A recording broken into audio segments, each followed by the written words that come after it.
todos, sejam bem-vindos a mais uma aula de História e na aula de hoje nós iremos falar sobre o período regencial no Brasil. Vamos lá? Bom, pessoal, o período regencial brasileiro se inicia com a abdicação de Dom Pedro I e a impossibilidade do seu filho, Dom Pedrinho, que tinha apenas 5 anos de idade, de assumir o governo. Então, basicamente, o período regencial ele vai ser um período temporário até que o Dom Pedrinho assumisse o poder ao completar 18 anos de idade, tá? Então, o período regencial do Brasil, ele vai ser o primeiro período da história do Brasil que o Brasil vai ser governado por brasileiros. Por quê? Porque até então o Brasil tinha sido governado por portugueses. Embora Dom Pedro I tenha vivido parte de sua vida no território brasileiro, ele nasceu em Portugal.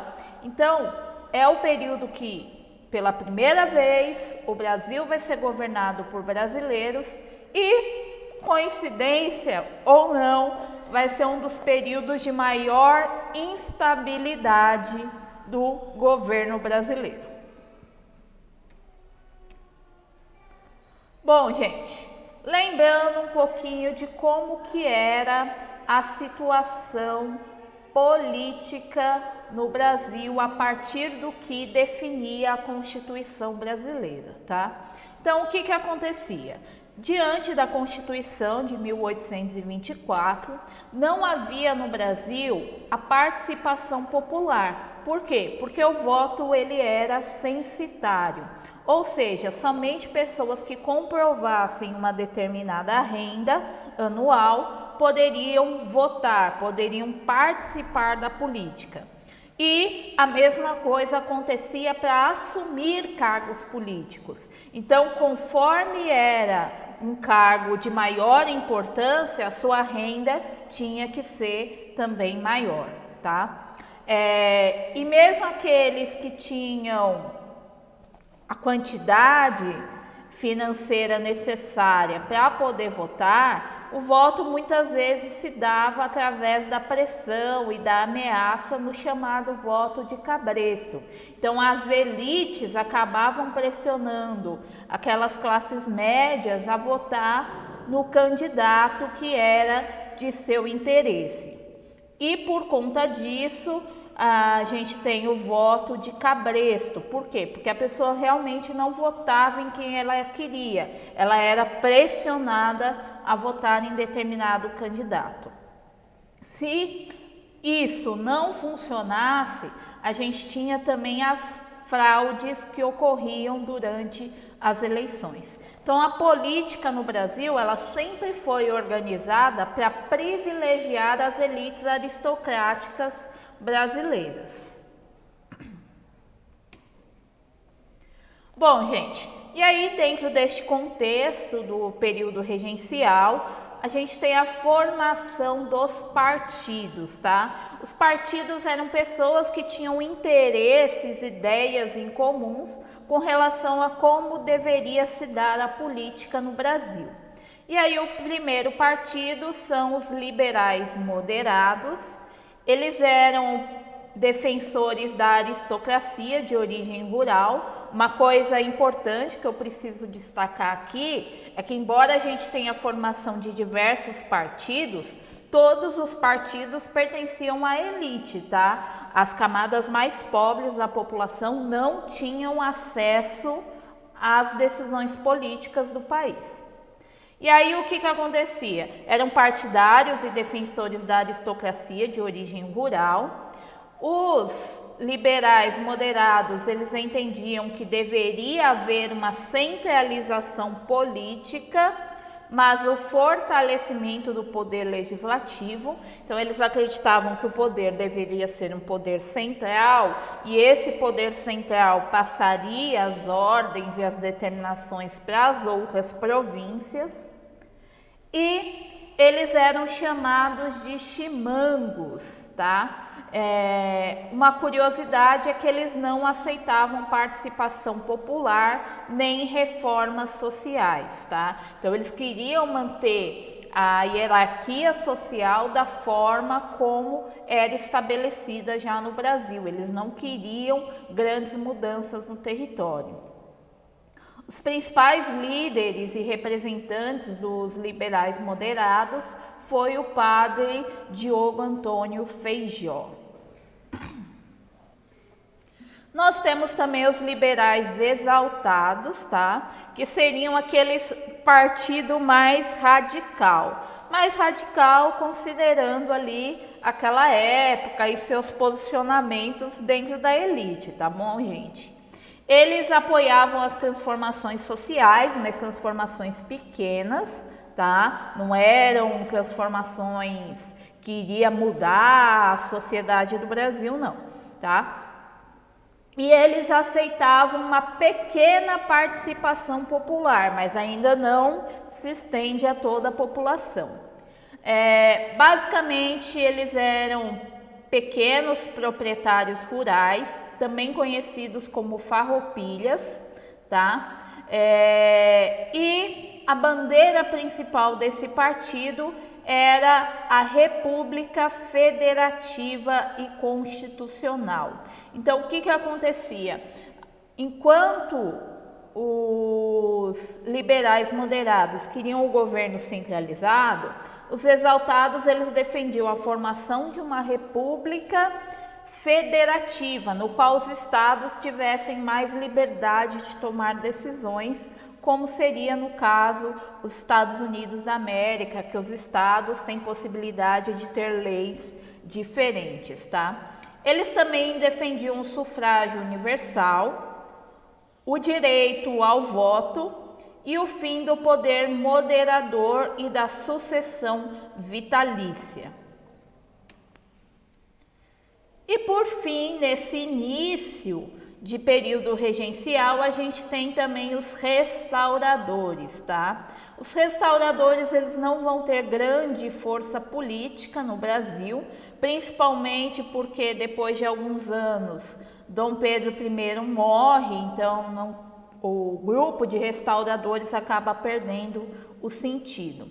Os restauradores, eles queriam um retorno de Dom Pedro I no governo do Brasil e queria simplesmente a implantação e a definição da monarquia absoluta e hereditária, tá? Eles recebiam o apelido de caramurus em função do jornal que divulgava as ideias dos restauradores. A maioria dos restauradores eram portugueses que tinham um certo privilégio durante o governo de Dom Pedro I. E o principal representante dos restauradores é o José Bonifácio de Andrada, aquele que participou durante todo o processo de independência do Brasil. Bom, gente, e aí o que vai acontecer? Com a abdicação de Dom Pedro I, a gente tem a instalação da regência trina provisória em 1831. Era uma regência que teria como funcionalidade organizar, então, o que seria a regência trina permanente. E quem formou essa primeira regência foi o senador Vergueiro, o Marquês de Caravelas e o Francisco de Lima e Silva, tá? No caso aqui, o Francisco, ele era brigadeiro do Exército Imperial. Bom, gente, a regência trina provisória governou aí durante 1831 e, basicamente, eles vão conceder anistia política para aqueles senadores, deputados que haviam sido demitidos por Dom Pedro I. Eles vão limitar a autoridade dos regentes, que não poderiam mais dissolver a Câmara de Deputados e conceder títulos de nobreza e condecorações, ou seja, ele vai limitar o poder do regente, dando mais liberdade para o poder legislativo, e a regência trina provisória tinha a responsabilidade de conduzir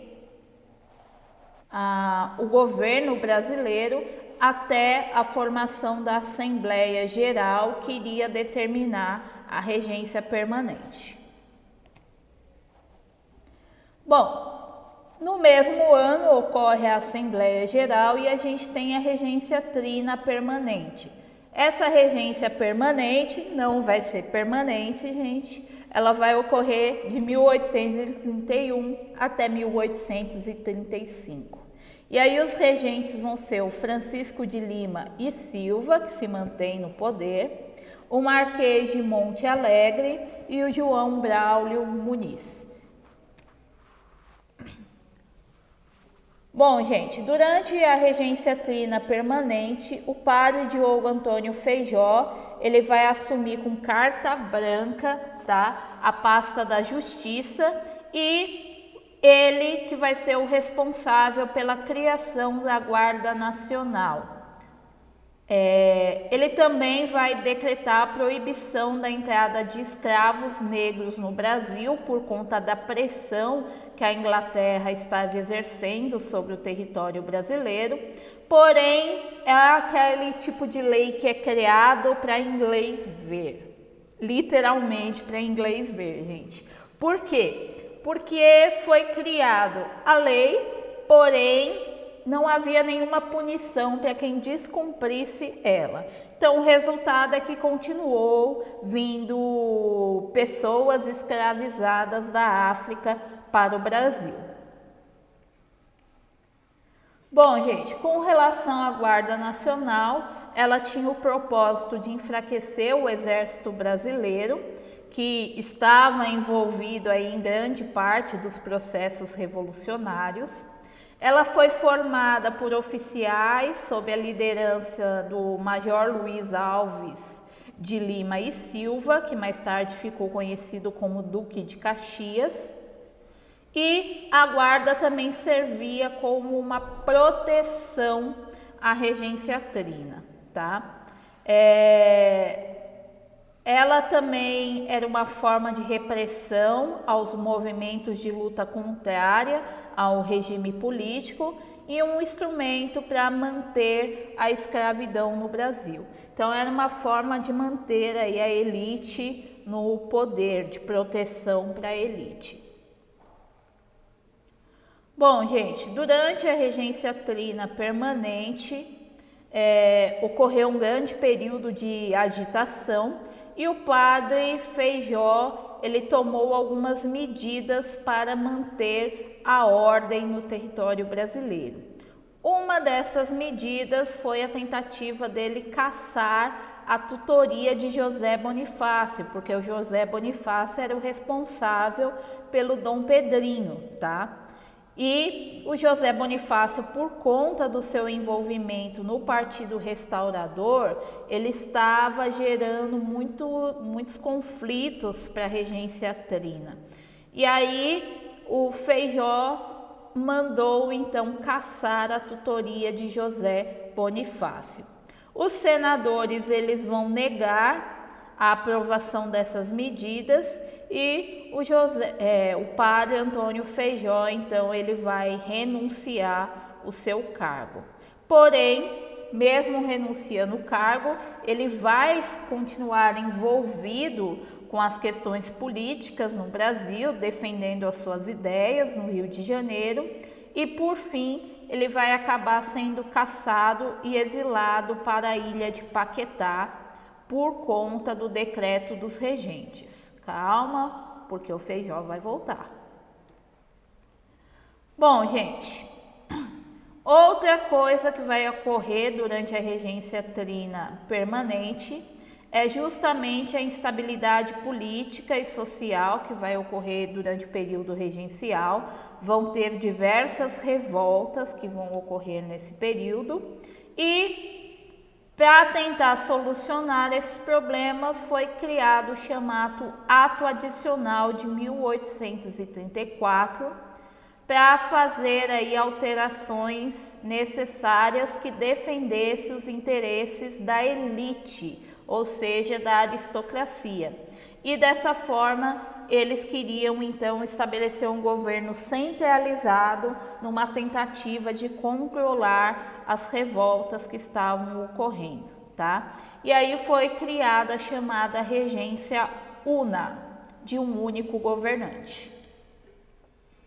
Então, no ato adicional foi estabelecido os seguintes critérios: criação das assembleias legislativas nas províncias, mudança de regência trina para a una, com o regente eleito por voto popular para o mandato de 4 anos. Então é a primeira vez da história do Brasil que o Brasil não vai ter um governante vitalício, e sim com tempo determinado dentro da legislação, dentro da Constituição.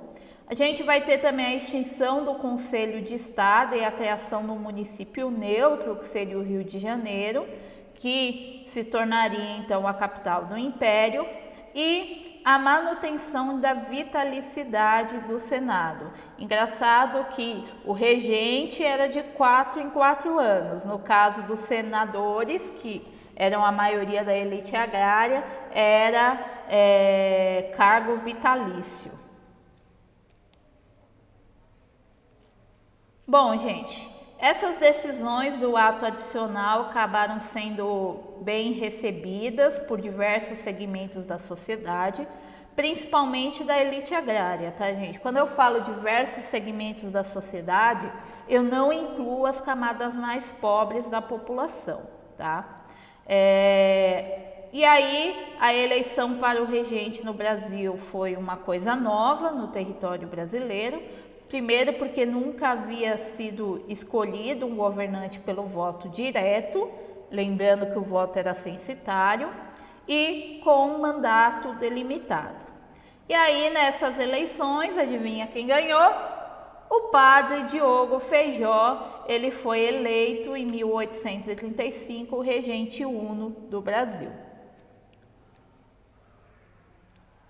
Bom, gente, e aí a regência una do Feijó, ela vai de 1835 a 1837. Ele vai acabar enfrentando grande oposição parlamentar, vai enfrentar também 2 revoltas em pontos extremos do país, que é a cabanagem na região do Pará e a farroupilha no Rio Grande do Sul. Vai ter também a oposição da Igreja Católica, porque o Feijó apoiava a abolição do celibato clerical, que é a proibição dos padres de constituírem família, e isso vai acabar gerando muitos conflitos durante o seu governo, tanto conflitos com revoltas, quanto conflitos políticos, até mesmo com a igreja. E aí, com o passar do tempo, ele vai ter uma piora na saúde dele, ele vai chegar a ficar na cadeira de rodas, ele vai tentar se manter no poder e obter o apoio da maioria no parlamento, com a criação do Partido Progressista, mas os opositores vão acabar criando o Partido Regressista e vai continuar a mesma briga política inicial, tá? E aí uma curiosidade aqui para vocês, gente. Os partidos em si, eles só vão se reorganizar, mas eles continuam sendo os mesmos, tá? A gente tinha o Partido Restaurador, o Partido Exaltado e o Partido Moderado, certo?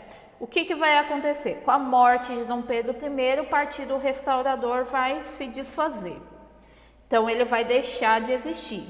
Então, aqueles que eram dos restauradores, eles vão ter que tomar um lado. Então, eles vão se tornar o Partido Regressista. O Partido Exaltado seria o Partido Progressista, e o Partido Moderado, ele vai se dividir. Uma parte vai para os regressistas, outra parte para os progressistas, tá? E mais tarde, também vão mudar novamente o nome do partido. O Partido Progressista vai virar Partido Liberal e o Partido Regressista vai se tornar Partido Conservador. Ah, professora, tudo bem, mas quais eram as reais diferenças entre esses partidos? Praticamente nenhuma, gente, porque os partidos eram formados pela elite brasileira que queriam manter o seu poder no Brasil. Qual era a diferença? A forma como eles defendiam o governo. Alguns defendiam a república, outros defendiam a monarquia. No caso, os liberais, a república, uma república oligárquica, elitista. E no caso dos regressistas, defendiam a monarquia. Em alguns momentos, eles queriam um poder federativo com a possibilidade dos estados terem liberdade. Em outros momentos, eles começaram a defender um poder mais centralizado com as decisões tomadas na capital. Bom, gente, e aí o que vai acontecer? Com o agravamento da sua situação física e com as diversas oposições que o Feijó sofria, ele vai acabar renunciando em setembro de 1837 e quem vai assumir o poder vai ser o Pedro de Araújo Lima, ok? E ele então vai acabar assumindo a regência do Brasil num dos momentos mais críticos da história do Brasil, que é um dos momentos que vai eclodir aí grandes revoltas no território brasileiro.